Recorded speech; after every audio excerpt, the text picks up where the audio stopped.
All right, ladies and gentlemen, welcome back to my channel. Tonight we're going to do another super duper exciting airplane review. We're going to take a look at the Cessna L-19 Bird Dog. This is a very iconic United States aircraft that is used in air forces for observation around the world. This airplane comes with what the was that an Airbus like 747 or 747 that just flew over Boeing? Anyway, he looks like he's going down in the desert. That's not good. Okay, so anyway, the Bird Dog is has been used, I believe, since the 1940s, maybe even earlier than that. But it is an observation aircraft, and in the shop it runs about $30. Now, it seems like it's awfully expensive, especially considering that it's pretty low res inside. I was a little disappointed at the textures. However, that said, they give us about 40 different paint schemes. There's literally realistically, probably at least 15 different paint schemes. And what's really cool is there's several different hardware options. So you can, they give you a version with floats. And they also that has 3 different paint schemes, and they also give you a version that has Tundra tires for off-roading, if you will. What do you call it? Bush flying. And so we'll take a look at both of those versions tonight. But we're going to go ahead and do a circuit around the airport here. And so we'll go for a little flight and take this we're in Sedona, just the default airport, Microsoft. And we're going to go for a little flight right now. In the U.S. Air Force version of the aircraft, once again, there's a ton of different paint schemes. They're all pretty good, too. So let's go ahead and hop in the cab. And as you get into the cockpit, you can see my complaint. Now, I know military hardware in general is not super exciting to look at, but this is a pretty low-res cockpit. Things that stand out to me, I think back to the Waco cockpit and how nice that cockpit is, and then this is just like that. Like super low polygons, low textures here. I mean, it's kind of, these aren't too bad. But this stuff like that, this looks like it came out of Train Sim, the original Microsoft Train Sim. They're not good textures. They're not terrible textures either, though, and you can live with them. Like I said, I'm not going to discount the plane or say it's not worth it because of those. I don't love that fact, but we get so much other stuff along with the kit, so that's why I'm still like, well, it's probably worthwhile. I still have not figured out how to turn this magneto switch on. I've pulled it. I've tried rolling it. There we go. Okay, magnetos are on both. Let's go ahead and pull the primer, and we're going to go ahead and start the aircraft up. You can put the boost pump on. I didn't have to get started. And we'll just fly one loop, one pattern around the aircraft here, or the airport, I mean. And hold on one second. All right, I turned that engine up just so you could hear it, just for you, because I wasn't happy with how quiet it was. Now, the one problem that I have in this cockpit is I can't seem to find the parking brake, and by the time I go out, to see, is this it? No, that's like the seat. No, that's for the rear passenger. It's somewhere here. No, that's the door handle. Oh, look at that. That's cool. So we can open the door. Don't do that in flight. Anyway, I had to assign a key for the parking brakes because I couldn't get to them. They're under the seat somewhere, but since this is not a default aircraft, it doesn't have a checklist, I don't believe. So there's no, there's no camera view that takes you to that switch. So go ahead and put all of our lights on. We don't need the pitot heat. It's not cold enough. We're in the desert. And let's go ahead and taxi on out to the runway. Tower, this is Air Force 2 Lima Golf. Taxiing to runway 21. For takeoff, remaining in the pattern. Left traffic. And we're going to go ahead and taxi around here. Now, this is a pretty busy airport.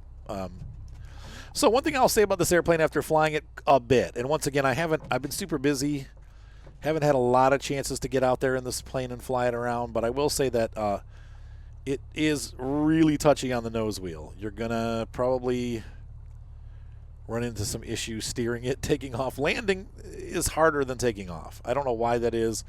Maybe because you're blowing air across the tail when you're taking off and it keeps the airplane a little bit straighter, but this is definitely a difficult aircraft to land, surprisingly. It wants to go back and forth, and I'm really fighting it. It's not as bad as the Waco was when I first got it. The Waco's gotten a lot easier now, actually, but this plane is kind of easier than the Waco to take off, harder than the Waco to land, and it's weird.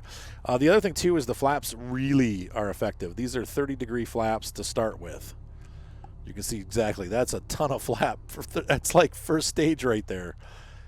And so I would suggest when you land, you probably, unless you're on a really, really short runway, you only need 30-degree flaps. That guy just landed.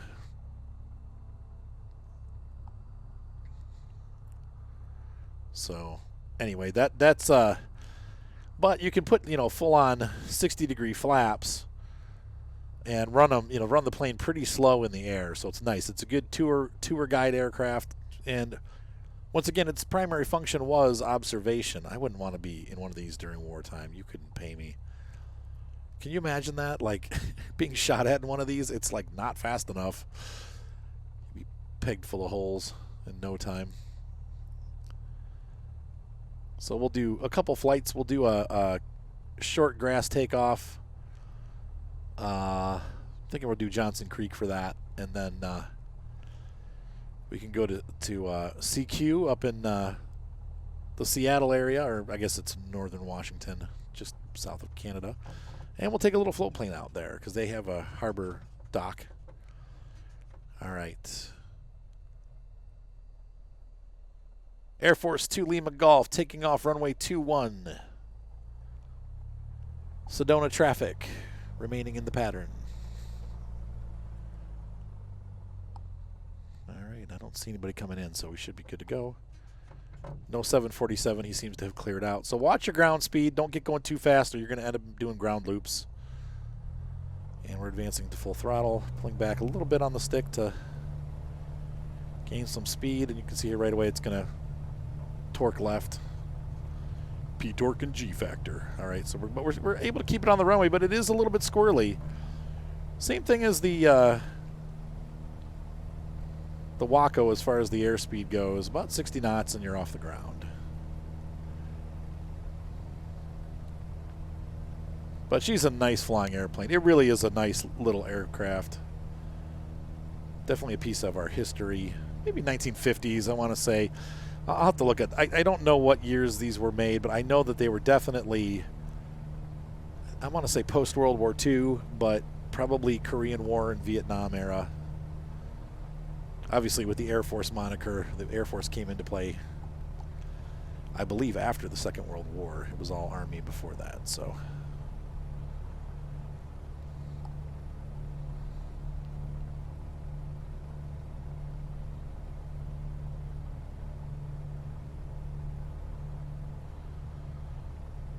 There we go. So, if you like simple flight, this is your aircraft. Once again, it doesn't get much more simple than this aside from the ultralights. This was kind of like the vintage ultralight of its era before they started making really small aircraft. This was really kind of where we were at. Look at the old school non-digital interface radio. Fuel tanks. Transponder.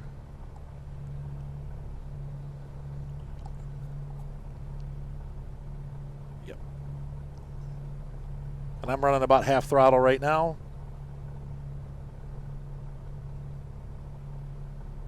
And once again, we're over Sedona. And I've actually been to that airport in real life. It is that cool. And there is a service. I'm not sure if it's a Grand Canyon tour service or whatever, but they have a service that flies out of there that uses big red biplanes. I think they're Wacos, but I could be wrong, for doing tours. So kind of an infamous thing. If you guys remember, there was a flight simulator called Looking Glass Software, and it was Flight Unlimited. And that flight simulator, Flight Unlimited, one of the first locations you could go to was it pretty much looked like almost this good, but not quite, version of Sedona. And what they did was Looking Glass Software was into the terrain mesh and satellite imagery, kind of like what we're doing right now, just not nearly as high detailed. And there, you didn't have 3D trees or anything like that. Everything was two-dimensional. But here you can see the 3D trees, and that was not in the Looking Glass Software version, but it did look very familiar, very much like this. Now I'm recording, and so we're definitely getting issues with frame rates. Wow, I mean, like, really bad. Sorry about that. That wasn't the recording that we're doing either. But I was here earlier today and was not having any frame rate issues, so I wonder if that's because we're recording. Weird. Okay, well, something happened.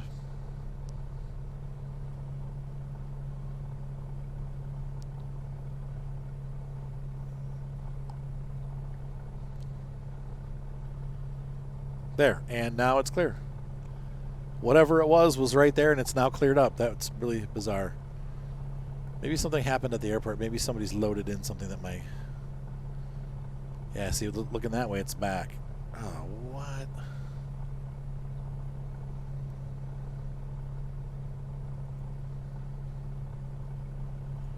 Sorry, guys. Not sure what happened there, but this was working all fine, and now all of a sudden it's being choppy. But it's not the airplane. It's something with my computer, so I'll check that out in a minute. It's going to make landing a little bit difficult, but we're going to cut way back on the throttle. Going to drop the knobs, the knobs. They're going to drop the flaps down to 30 degrees, put the nose down. This airplane never wants to land. It is a very, very floaty airplane. It just wants to float, so you have to kind of encourage it, I guess would be the way to put it. Wow. Bad frames.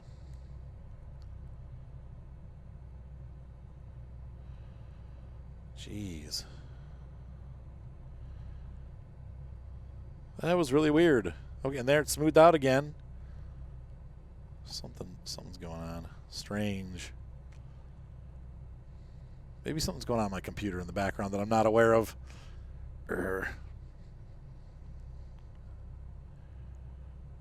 Well, let's put her down. So the landings, once again, I'm keeping a little bit of a steep angle. You can notice we're about 60 knots here, 30% flaps. I'm not going to go to 45. This is plenty of flaps. And we'll just let it sink down, cut the throttle back. Wink. And immediately we're going to start going to the right, left, right. I've got my rudder on, and just little rudder movements. It's got a pretty effective rudder on this aircraft, but the slower you get, the worse it gets. Okay. All right, got it. All right, good. Okay. Whew. That was unique. Not sure what's going on there. Okay, so we landed.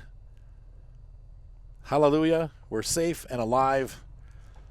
And that was that. So we'll go ahead and take this airplane up to Johnson Creek, and we'll get another scenario here. In the meantime, I'm going to pause for a second and try to figure out what the heck is going on with my frame rates. Why did it do that? Sometimes life, you know, it's annoying. Anyway, all right, so I'll be back. All right, so while I have you out of the sim, we are in our, well, in the shop here.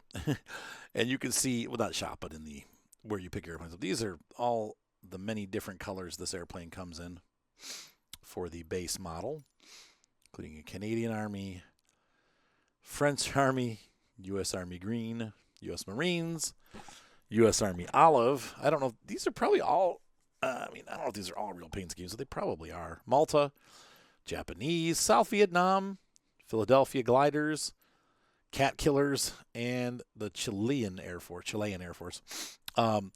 So that's the regular wheeled version. Now we're going to take a look, though, at the, wow, this is taking a really long time. Loading. Aircraft selection, there we go. The bush plane version. And our liveries. We have 3 different liveries. We've got a Civil Vantage, or Vintage, Green Machine bush plane, and City Limits. I like the City Limits one. I think it's probably the best of the group. So let's go ahead and head over to Johnson Creek and take a flight. This is going to be the world's shortest flight. I did not take into account that it's going to be all snowy up here, but we'll deal.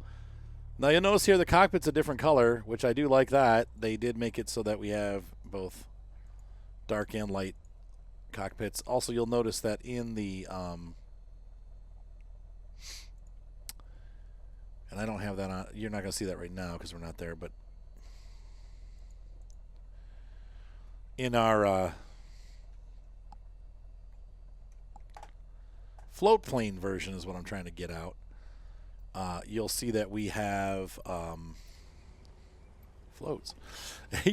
There's an actual gear up and down because it's amphibious, so it has retractable landing gear on the float plane. I just wanted to point that out before we get too far in. But here's our city limits plane from the outside, and our key sign or our call sign is N. Bush, George Bush. All right, so there we go, and that has the jumbo tires on it, as you can see there, and the paint is all worn off, and we're going to fly a very dangerous mission today here in Johnson Creek because, well, we're going to take off and fly in the mountains, in the snow, which what could possibly go wrong, right? So let's go ahead and hop in the aircraft, and was it the N key? All right, let's do this. Oh, yeah, and I forgot parking brake.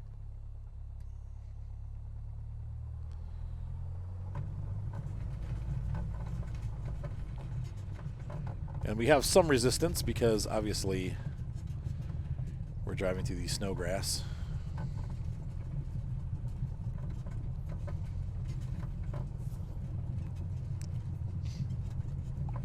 I think this airplane's up to the task. However, if we get iced over, we're in deep doo-doo, and that could happen very quickly, so we're not going to fly far. We're just going to get up and then turn around and go back. I don't wish to die. Don't have a death wish, a dish.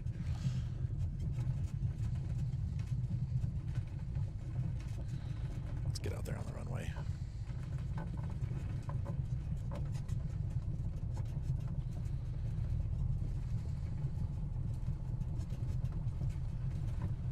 I'm surprised I don't see more AI players here because this is kind of like a good fly-in area. I can see people coming in here to fly, but they're not.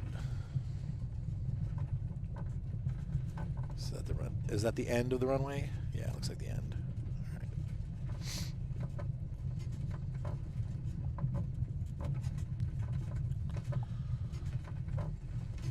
right.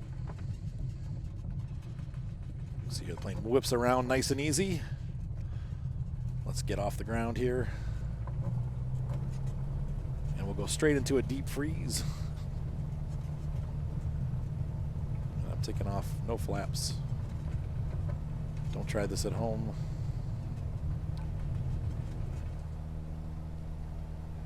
And I got off the ground a little early,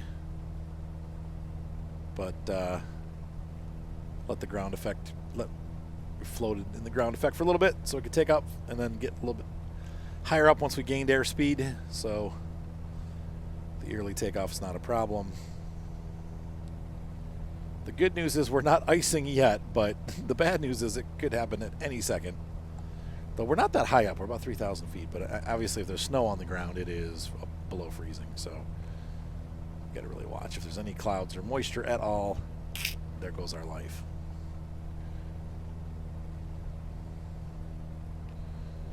I'm actually going to put the flap down a little bit to get some slower speeds as we go through the mountains here.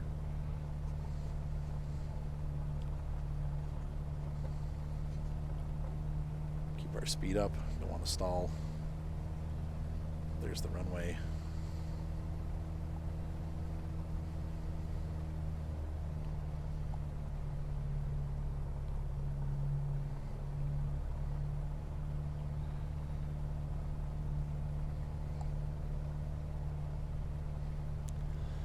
I've been trying out this new replay software. Hopefully you guys are enjoying it.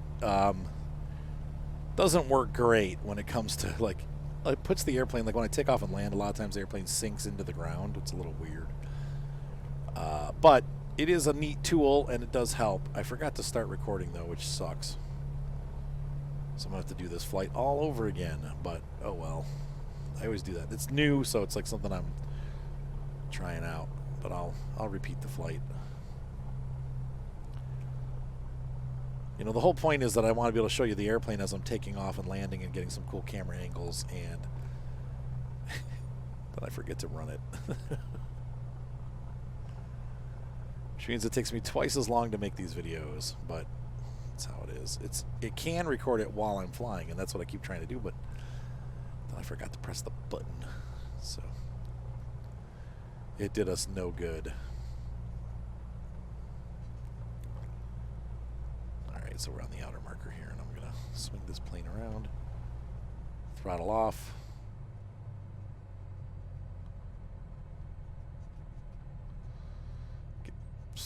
Sight of the runway, there it is. Alright, we're doing good. We're a little on the high side, but that's okay. Keep the nose down. Second set of flaps.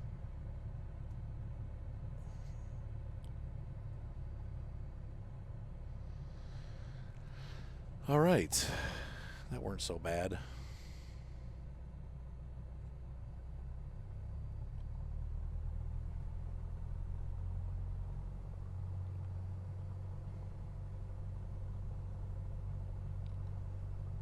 And no frame rate issues that time. It's really bizarre. Very strange things going on sometimes.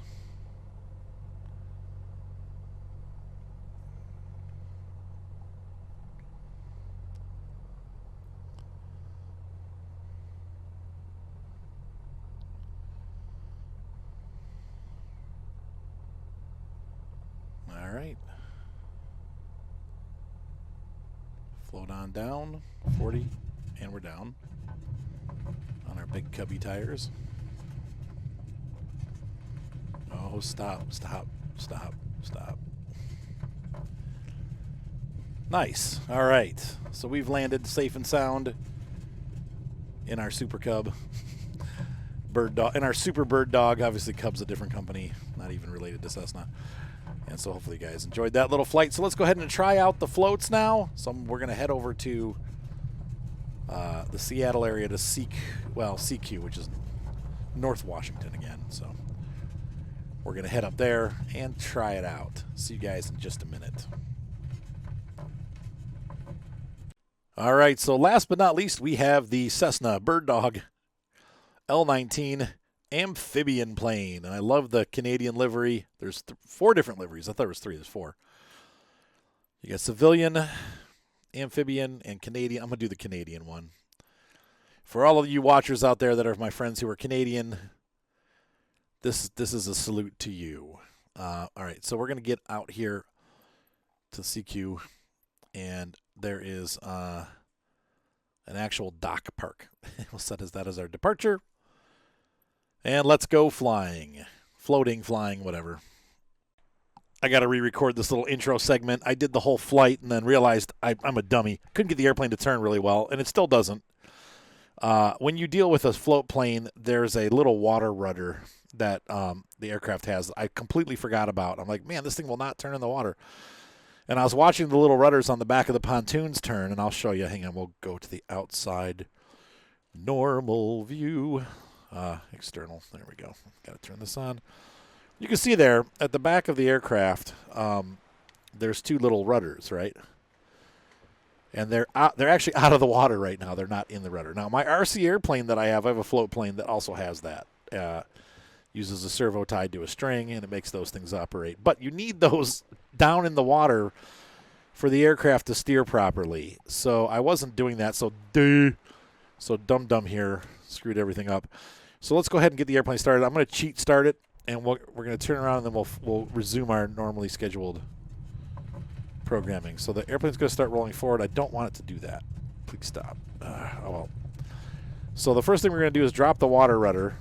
Thing you'll notice too is that we have landing gear here, which is cool. They're up. You don't want them down in the water. Turn on our beacon, our landing light. Strobe, nav. Interior lights are good. Another thing I want to show you before we take off, this is pretty neat. All the windows do open in the aircraft, by the way. So if it's a hot summer day, you can open this all up. That's, once again, a nice detail. Most of the airplanes that I get from people do that. But, you know, honestly, the more and more I play with this airplane, the more I like it. And so, you know, once again, I'll do the little review-y thing at the end. But I think this airplane's worth it. I do. I don't know that we're going to make this turn. Come on, skid, skid. Oh, boy. Oh, God. All right, so we're going to go ahead and take off now. Go ahead and get running here. This poor fisherman right here. Flaps down one notch. There we go. Come on, ride it up. And we are up, and we're off the water, and we're just going to, whoa, coast along here. Wow, I bumped the rudder, and that was almost an accident. Flaps up. And we are safely flying.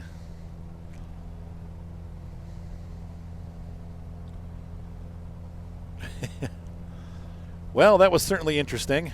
That was one way to do it.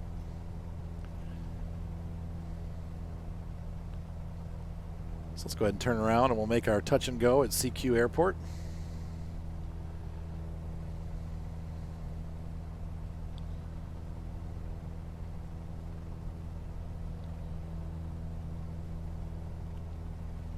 So once again, the great enjoyment of flying a bush aircraft.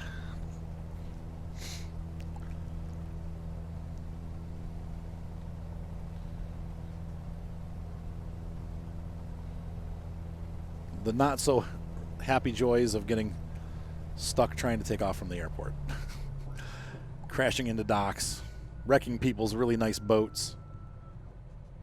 Gear are down. Speed's going down. I'm going to do second degree on the flaps here. So 45 degrees, second degree. 45, second notch. 45 degrees on the flaps.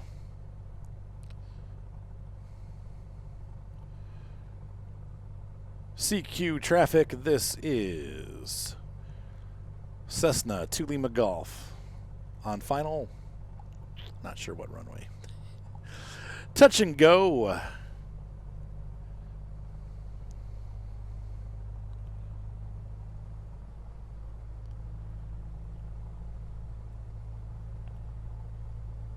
Got a bit of a crosswind today. You can see here I've got the nose off to the left a little bit, and we're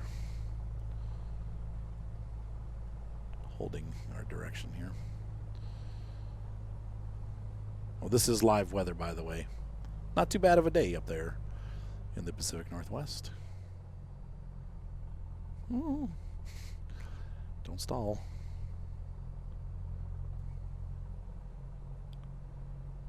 Gotta get over a little bit. We are way off heading, but that's okay. We'll put her down. There we go. Awesome. This thing steers a lot better on these struts. Wow, we came to a dead stop. Or you know what? I bet you the parking brake is on. Strip. Yep, it was. So much for our touch and go. It's more like a touch, stop, look around, figure out something's wrong, and then take back off again.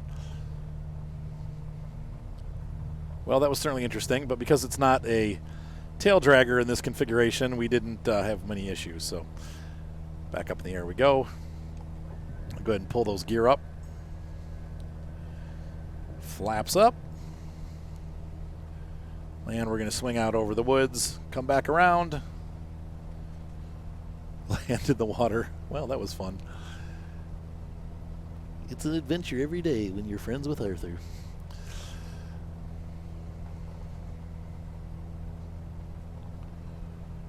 And we're going to cut back on the throttle again.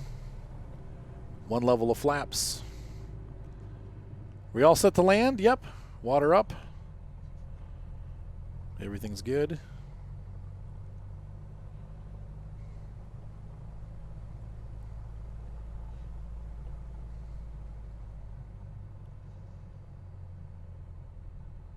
Nose down a little bit to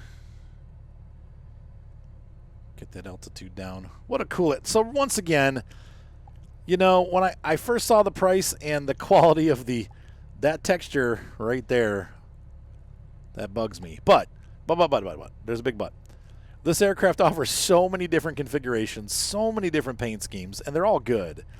And you know what? It's actually a lot of fun to fly. It's a little bit tricky, which is good. It gives you some challenge.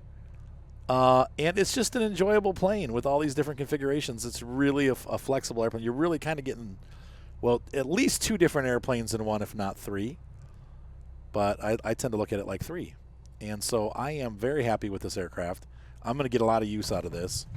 Great sightseeing aircraft, great for cruising around. I love general aviation, so that is what this airplane is all about. And so there we go, nice successful landing on the water. Ladies and gents, I hope you enjoyed this video as much as I enjoyed making it. Kudos to the developer who made this airplane. So at $29, I do think this, at first I thought it was like a ripoff, but now I think it's a steal. And they've really done a great job. The more I fly this airplane, the more I love it. So I think you will too. Anyway, I hope you guys found this review helpful in making your decision. Have a great night. Be sure to subscribe, and we will see you next time on Flight Sim 2020. Bye.